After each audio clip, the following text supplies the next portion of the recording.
Black. Mr. Speaker, when I started to write this speech, I truly did not know where to start. So I'll try to explain my feelings and views on this madness as bluntly and as simply as possible.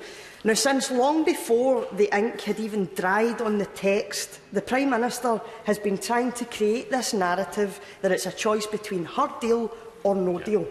But the Prime Minister quite clearly has other options beyond her deal and no deal. She could ask for an extension of Article 50, she could keep us in the single market and the customs union, or she could take the choice back to the people. So to say that it's her deal or no deal is a piece of nonsense. And what she's failing to say to the public is that she has deliberately manufactured things to appear that way in a cynical attempt to save her own skin. Now, I'll be voting against her deal for the very simple fact that it is an appalling deal for my constituents. And that's not just me looking at this and making a decision on their behalf. Thousands of my constituents have written to me since the deal was announced, and over 97% of them have asked me to vote against this deal. But to explain my thoughts and my feelings a wee bit better, I must go back a few years. Because you see, I often hear members, and I've heard it even today, members from frankly all sides of the House accuse the SNP of not respecting the result of the 2014 referendum or the 2016 referendum. They are wrong, Mr. Speaker. The key difference between us and those who criticise us is that we do not fear referendums. We do not fear democracy. We do not fear holding up our vision and hopes for a better Scotland to the electorate to at least consider. And most importantly, we're not afraid to learn lessons. The very presence of my SNP colleagues and I in this very Parliament serves as evidence that we do respect the outcome of referendums. Because when Scotland voted no, we said, OK, we didn't convince you, that's fine. So long as Scotland wants to stay in this British Union, we will respect that. But let us fight to make sure that we get everything that we were promised. If anything, Mr. Speaker, it seems that it is the winners of both of these referendums who are terrified of being held to account for the promises that they made.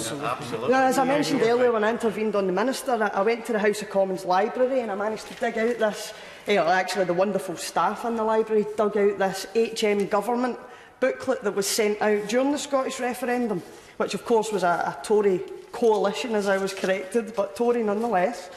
But I have to be honest, that there's a stoter on every page, Mr. Speaker.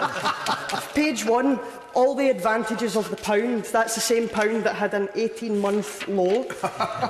Safe savings and pensions. I wonder if WASPy women will agree with that.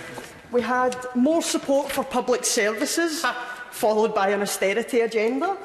We had the one that I mentioned earlier. As one of the EU's big four nations, the UK is more able to protect Scottish interests in areas like agriculture and fisheries. And on the last page, Mr. Speaker, it says, we are a successful family of nations.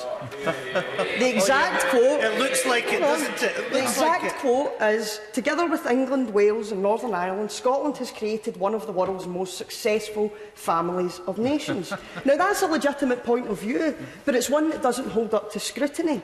Because, call me biased, Mr. Speaker, but this doesn't feel very successful right now. If you're an EU national, or a nurse, or a student, or if you're working on the minimum wage, I doubt this feels successful. If you're a lorry driver in Dover, I imagine it feels even less successful.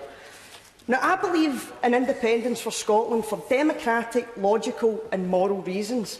But when Scotland voted no to independence, at least we came here for a genuine fresh start to try and make this union work better and find some compromise where possible. And after all these promises and all the precious union chat that's dished out by British nationalists of this place, when Scotland votes to remain in the EU, it is cast aside as irrelevant because it was a UK-wide vote, where Scotland is treated as a region.